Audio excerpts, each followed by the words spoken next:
Il a rejoué, il a enchaîné quelques matchs, pas tous entiers, avec un championnat qui est, de par les joueurs qui sont là-bas, d'un bon niveau forcément. Il sort d'une année aussi quasiment blanche, donc évidemment NJ c'est NJ, avec le vécu qu'il a avec nous.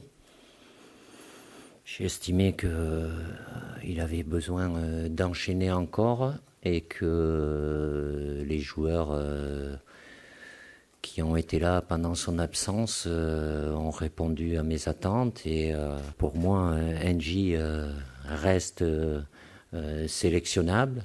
Il a eu le plaisir, le bonheur de pouvoir jouer une bonne vingtaine de minutes.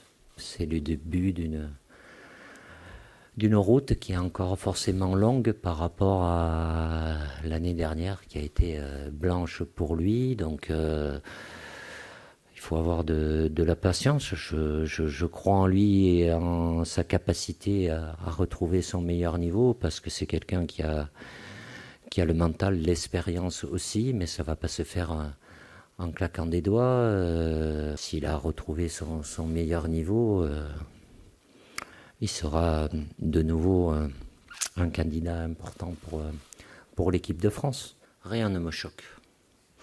Rien ne me dérange non plus. Après, écoutez, c'est des situations qui peuvent avoir lieu, qui ont déjà eu, qui peuvent se répéter. Forcément, ça arrive dans des situations à l'approche de la clôture du marché des transferts entre un club vendeur, un club qui souhaite recruter un joueur, et puis le joueur qui a peut-être plus intérêt, mais les intérêts des trois parties ne sont pas forcément les mêmes. Je connais bien Colo, c'est quelqu'un qui est très respectueux. J'ai pas tous les éléments non plus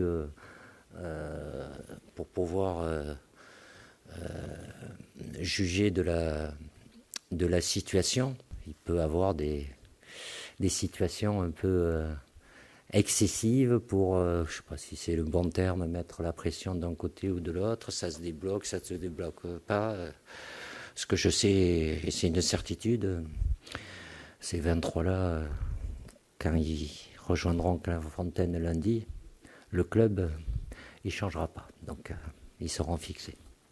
C'est plutôt une bonne chose pour nous, le fait que si ça se passait, que des joueurs dans une même ligne, ou même si c'est pas la même ligne, mais qui jouent dans la même équipe, il y a des automatismes, ils se côtoient à travers les séances d'entraînement, la répétition de matchs.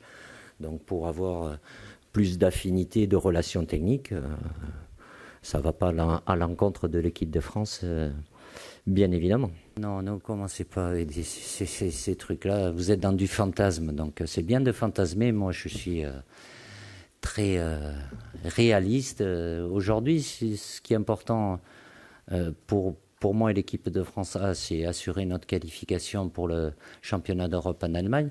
Et pour Titi et son staff, c'est de se qualifier pour le prochain championnat d'Europe. Et évidemment, il y a cet événement JO qui sera très, très important, mais ce n'est pas la même équipe qui l'aura. Qu'il y ait des joueurs qui sont avec moi, qui puissent être concernés, oui, c'est possible, qu'ils en aient envie aussi.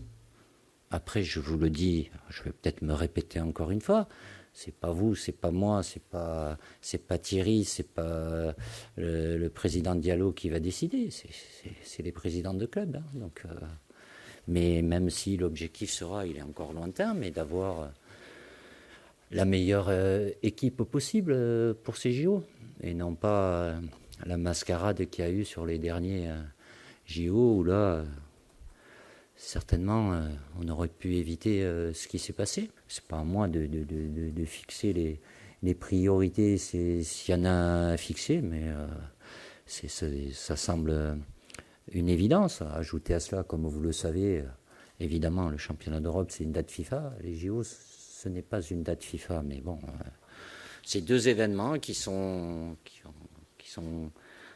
très proches.